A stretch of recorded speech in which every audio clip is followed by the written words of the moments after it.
Hey guys, sorry I've been late on the vlogging lately. This is a busy time of the year for me, onboarding schools and such. But that should be over in the next couple of weeks, depending on how smoothly things roll out, and we should be back to normal vlogging. Well, we'll see. So I just wanted to quickly discuss what the role of a good mentor is in people's lives. I've had a few, more than a few mentors, a couple of key ones, whether it be mentors in my martial arts or my business or my coding career. At the end of the day, a good mentor points the way. A good mentor doesn't do the work for you. That's impossible. You have to do your own work. But the good mentor will help you avoid major pitfalls and point you in a general direction. One of the things you have to learn about when dealing with mentors is sometimes, and it happened to me, sometimes you're going to have to accept where they will perceive something that's true, something in reality that you just can't see yourself. And that is because of experience. It's kind of like if you're a musician and you've played a lot, you have, well, if you're a good, decent musician at least anyway, you have a sense of timing and time. You know instinctively when you're jamming, when you're playing, when the change is going to happen.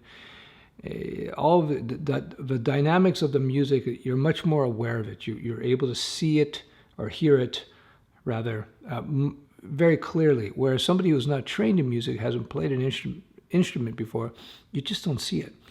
And it's like a good friend of mine who was a singer in a band for several years, he would describe it as like you can almost see the future, in terms of a jam. He would know instinctively, didn't have to look at the other players in the band, didn't have to really even know the songs. He just knew when things were going to shift.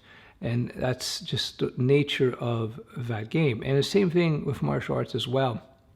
When you get more advanced in martial arts, you'll find, and in any fighting, you'll find that your perception about the whole thing changes quite a bit. And I remember when I first started martial arts when I was like 10 years old or something, a lot of things were kind of magical to me. Like I remember my first style I took was judo. And a lot of the throws and the takedowns and the takedown defense and submissions and so forth were very mysterious. Like you see people get thrown, and you're like, wow, how'd that happen?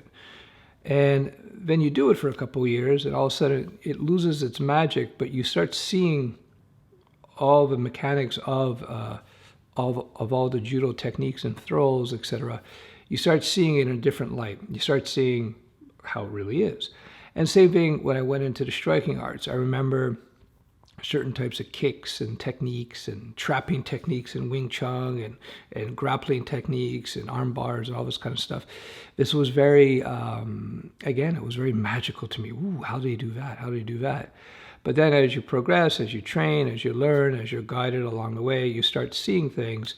So when you have an experienced fighter, within moments to be able to tell just by looking at somebody how they walk, how they position themselves, what kind of fighter they are, whether they're kickers, whether they're inside fighters, whether they're going to try to take you to the ground.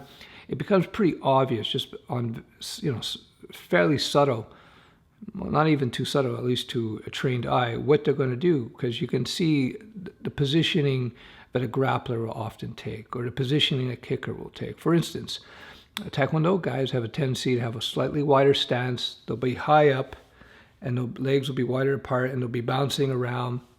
And you see their hands will be down typically because they're getting ready to kick. That's what a kicker does. Boxers will have a narrower stance. You see their hands will be higher up, much higher up, generally speaking. And so it's obvious what's going to happen. Grapplers, they'll crouch low.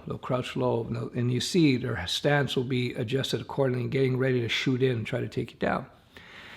And so anyway, off on the tangent here. Point is that a mentor, let's say in business, for instance, will have a perception about business that you don't have yet because you haven't done it. It's still kind of hazy and mystical for you, if you will.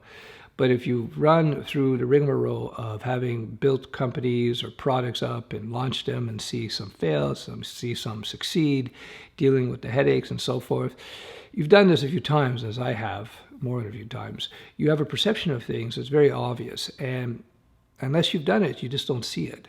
And same thing with coding, by the way. As I've been saying for a while now, I said the key to becoming a great coder is actually not trying to master every new framework out there. No. The key to becoming a great coder is in the core concepts and the core principles of a programming language and of programming and app development in general. If you have those core concepts, it doesn't matter which framework, it doesn't matter which language you go into, you're going to be advanced. If you've had these things mastered, you're going to be in a very good position. That's the whole point of all this. All right, that's it for now. Ciao.